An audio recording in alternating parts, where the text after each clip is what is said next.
Hey, welcome back. यह है smart mutual fund SIP for the month February 2023 और हर महीने की तरह इस महीने भी हम खुद डिसाइड करेंगे हमें कौन सी म्यूचुअल फंड स्कीम में पैसा इन्वेस्ट करना है। हम इस महीने पैसा इस म्यूचुअल फंड स्कीम में इन्वेस्ट करेंगे। सबसे पहले स्क्रीन रिकॉर्डिंग पे चलते हैं, होल्डिंग्स पे क्लिक करते हैं, यहाँ से म्यूचुअल फंड स्कीम को सिलेक्ट करते हैं, बाय बटन पे क्लिक करते हैं,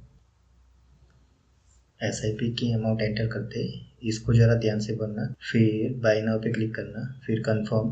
पेमेंट हम यूपीआई से बाद में कर देंगे।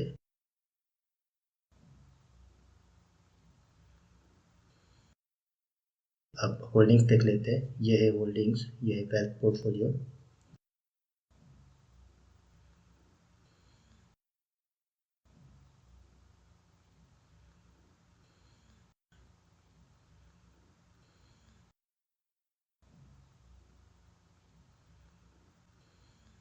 तो इस वीडियो में इतना ही, मिलते हैं अगले वीडियो में। तब तक happy investing and have lots of fun. Bye.